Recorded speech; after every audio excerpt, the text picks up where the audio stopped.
சற்று முன் கிடைக்கப்பெற்ற மிக மிக முக்கியமான செய்தி ஒன்று வெளியாகியிருக்கு. துணை முதல்வர் பதவியை கேட்கும் காங்கிரஸ். அதிர்ச்சியில் ஸ்டாலின்.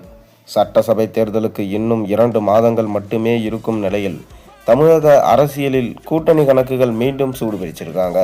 இதில் திமுக கூட்டணியில் காங்கிரஸ் கட்சி தொடருமா என்ற கேள்விதான் அரசியல் களத்தையே தவிக்க வச்சுட்டு வருது.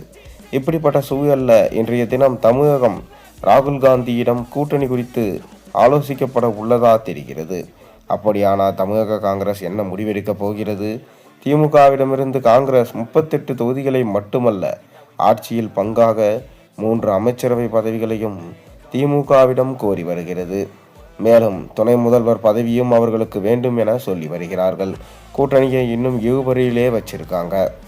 காங்கிரஸ் நீண்ட காலமாக திமுக கூட்டணியில் இருந்தாலும் இந்த முறை தனது அரசியல் முக்கியத்துவத்தை வெளிப்படையாக முன் வச்சிருக்கு. தேர்தல் நெருங்கும் சூழல்ல ஆட்சியில் பங்கு வேண்டும் என்ற கோரிக்கையை தொடர்ந்து வலியுறுத்திட்டு வராங்க.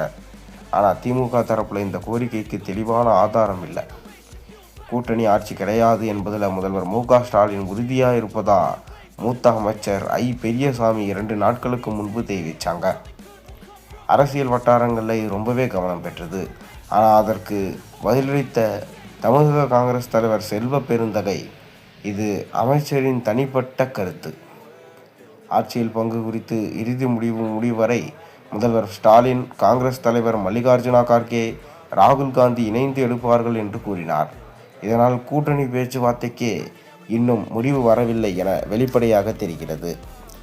இந்த சூழலில் திமுகவுடன் பேச்சு தோல்வியடைந்தால் தவேகாவுடன் கூட்டணி அமைக்கும் வாய்ப்பு இருப்பதாக காங்கிரஸ் நிர்வாகிகள் சூசகமாக பேசி வராங்க. இப்போது நடைபெறும் ஜனநாயகம் தொடர்பான பிரச்சனையில் விஜய் நேரடியாக குரல் கொடுக்காத நிலையில் காங்கிரஸ் கட்சி மற்றும் அதன் எம்பிகள் தீவிரமாக கருத்து தெரிவிச்சுட்டு வராங்க. மேலும் ராகுல் காந்தியின் போராட்ட வீடியோக்களை விட விஜய்க்கு ஆதரவான பதிவுகளை காங்கிரஸ் கட்சி ஷேர் செய்வதும் அரசியல் சந்தேகங்களை எழுப்பியிருக்கு. இந்த பின்னணியில் தான் டெல்லி காங்கிரஸ் தலைமையோட முதல்வர் ஸ்டாலின் நேரடியாக பேச்சுவார்த்தை தொடங்கியிருக்கிறதா தகவல்கள் வெளியாகியிருக்கு. இதன் தொடர்ச்சியாக ஜனவரி 28 ராகுல் காந்தி தமிழகத்திற்கு வருவார் என ஏற்கனவே கூறப்பட்ட நிலையில் இன்றே நீலகிரி கூடலூரில் நடைபெறும் பள்ளி பொன்விழா நிகழ்ச்சியிலும் பங்கேற்கிறார் ராகுல் காந்தி. அது மட்டுமில்லாமல் ஆட்சியில் பங்கு, அமைச்சரவை பதவி போன்ற விவகாரங்களில் வெளிப்படையாக முரண்பாடுகள் இருந்தாலும் கூட்டணியை முற்றிலும் உடைக்கும் முடிவை எடுக்க இருதரப்பும் தயங்கும் நிலை காட்டுகிறது. அது மட்டுமல்ல, சிறுபான்மை வாக்கு வங்கி இழந்தால் அது தேர்தல் முடிவில் பெரிய தாக்கத்தை ஏற்படுத்தும் என்பதே இந்த அமைதியான சமரச பேச்சுகளுக்கு பிரதான காரணமாக அரசியல் வட்டாரங்கள் குறிப்பிடுறாங்க. பொறுத்திருந்து பார்ப்போம் என்ன நடக்கப் போகிறது என்பது குறித்து.